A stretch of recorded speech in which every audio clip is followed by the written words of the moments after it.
Welcome back to Recap on Demand, where movie recaps are just a click away. Today, I'll present to you the adult comedy film titled No Hard Feelings. Warning, spoilers ahead. In Montauk, New York, Maddie rushes out of her house when she sees her ex Gary use his tow truck to take away her car. It turns out the vehicle is getting repossessed because she owes property taxes on the home she inherited from her mother, and her sources of income are only bartending and Uber driving. Without the car, there are even fewer chances of paying that debt. Gary is mad at Maddie because she ghosted him, but Maddie still tries to flirt with him and says she's been thinking about him all this time. At first Gary seems to believe her, but then Maddie's late-night guest comes out of the house too. Maddie tries to pretend he's a cousin, but the guy begins getting affectionate, so Gary leaves with the car. Now Maddie has no choice but to rollerblade to work.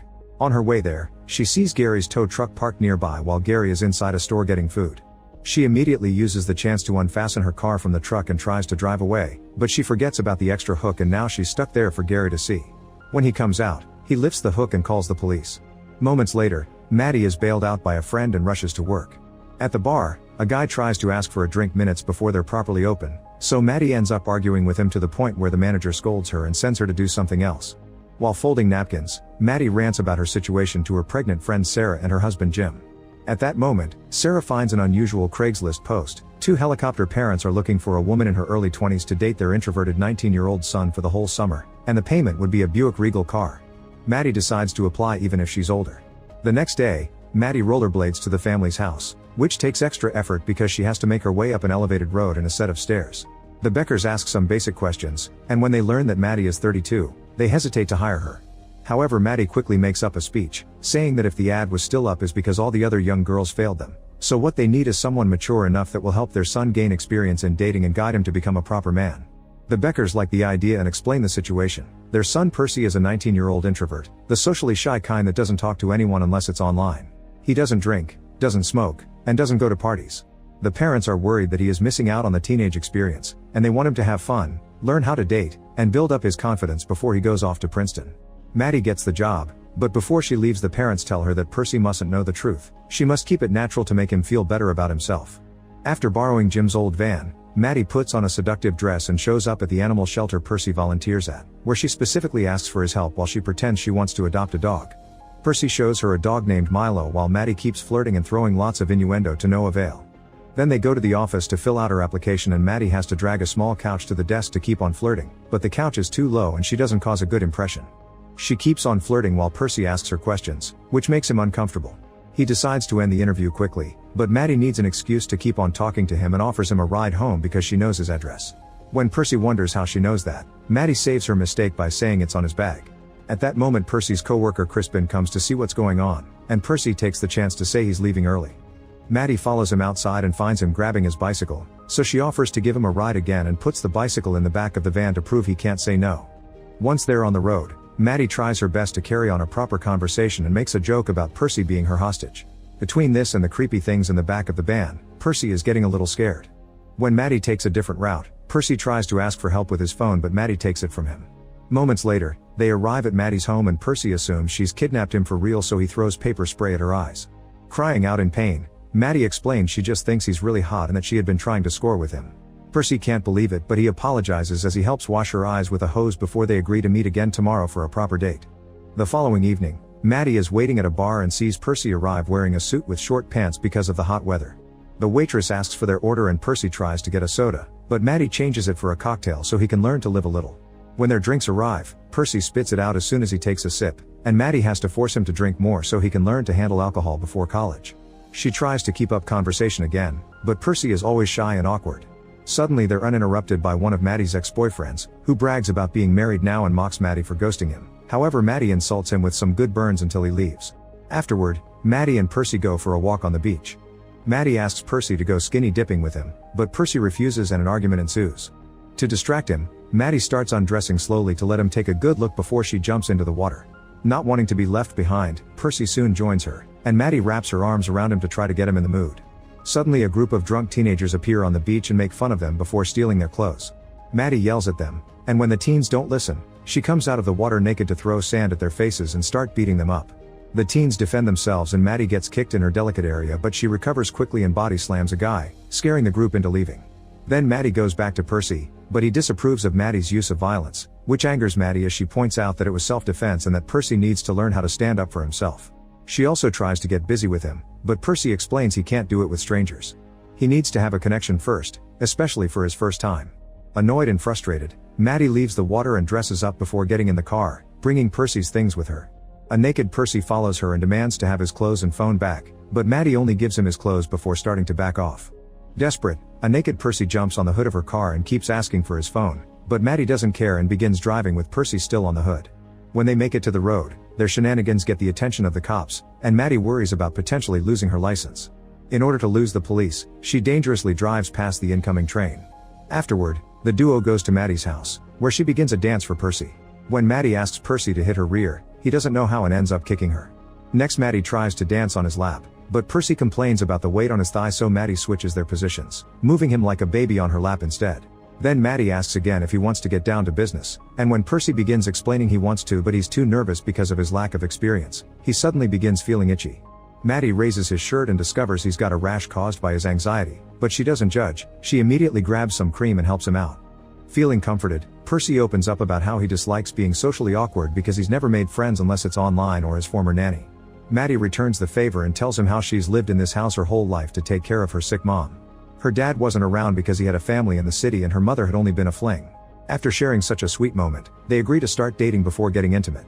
The next few days, Maddie and Percy begin spending lots of time together. They walk Milo and other dogs from the shelter, play laser tag, and win lots of things at the arcade, where they tease a kid until they get kicked out.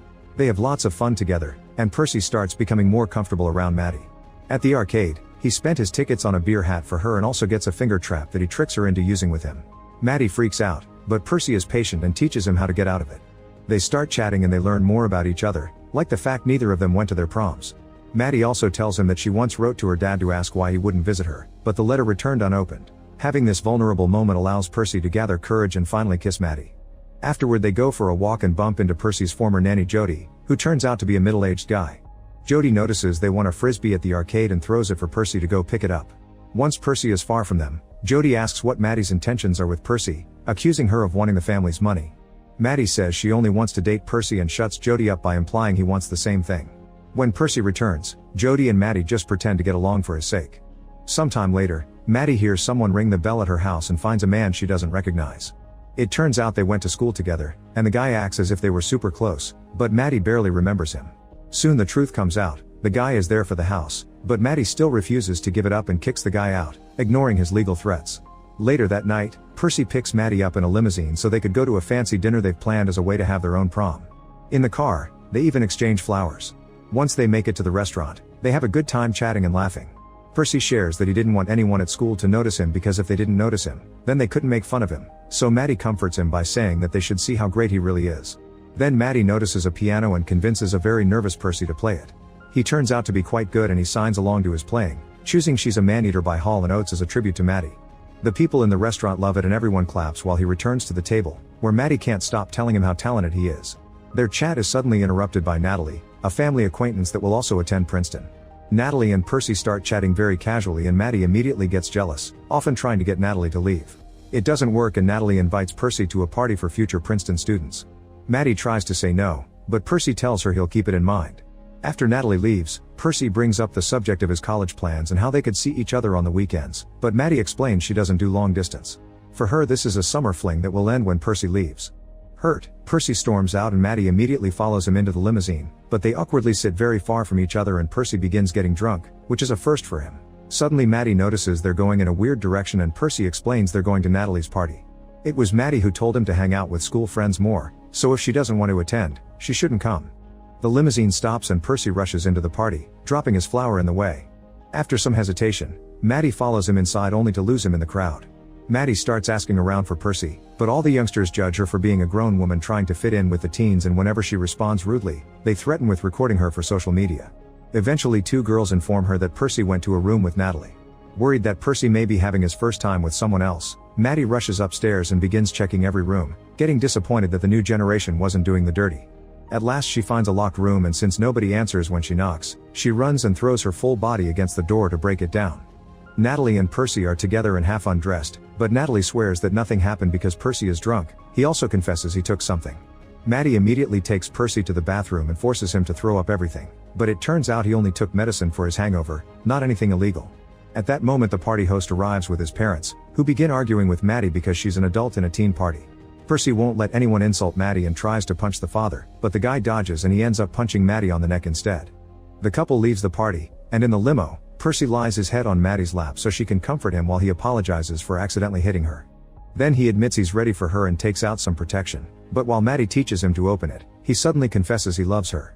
Maddie feels uncomfortable and points out that Percy is drunk so they shouldn't do anything tonight. Percy can see her point and goes back to resting his head on her lap for the rest of the ride. The next day, Percy wakes up in such a good mood that his parents can't help commenting on it. Percy says he finally wants to get his own driving license so he can drive his girlfriend around, and his parents are incredibly happy to see him coming out of his shell. However, the happiness instantly disappears when Percy tells them he isn't going to Princeton because he wants to stay in Montauk with Maddie. The Beckers tell Percy to wait for them in the car, and once he's gone, they call Maddie, who informs them that she wants to cancel the deal because Percy is getting too attached. The parents agree and tell her that she still gets the car because she did bring Percy out of his shell, but the last thing she needs to do before breaking up is to convince him to go to Princeton. While Maddie accepts, Percy is fooling around with the technology in the car and accidentally connects to the phone, which causes him to hear the last bit of the conversation, and his heart breaks by learning Maddie had only been paid to be with him. After thinking about it, Percy invites Maddie to lunch without his parents' knowledge, and the Beckers are shocked when Maddie shows up at their door.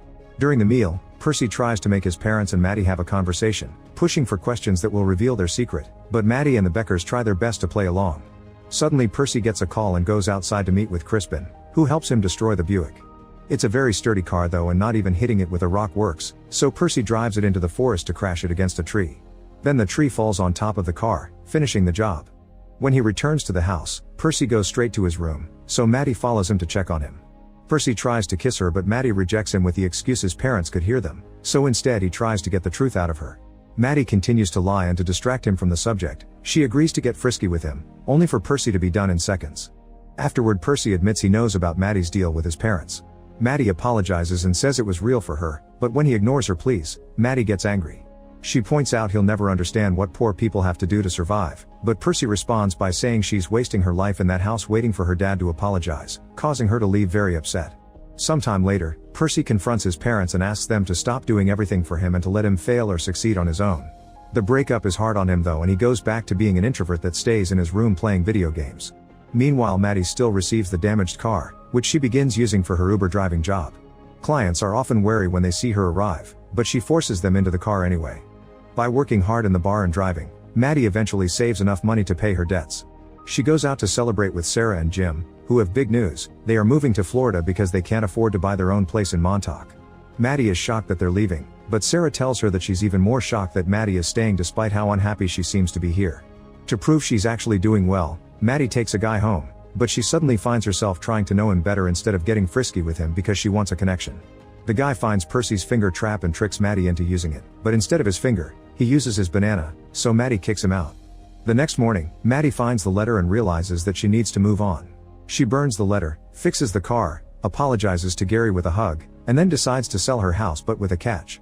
She also wants to apologize to Percy, but he won't answer her messages, so Maddie begins looking for him everywhere.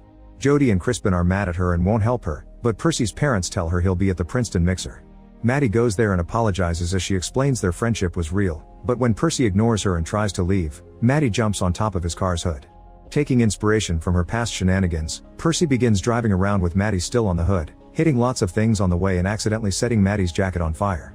Panicking, Percy drives the vehicle into the sea to put out the flames and gets out of the car to help her. Maddie takes the chance to apologize to Percy, who cries as he forgives her. The duo stays on the beach and talks about their plans for the future. Percy is going to Princeton after all, and Maddie will be moving to California. Then they agree to stay friends. Sometime later, Maddie finally sells her house, but in a way that is going to Sarah and Jim so they don't have to move and can raise their child here. Percy says goodbye to his parents and leaves the house to find Maddie offering him a ride to Princeton on her way to California. She also reveals that she's adopted Milo, and the three of them get together in the car to start a new life. Make sure to subscribe and turn on notifications so you can watch more videos like this. Thanks for watching.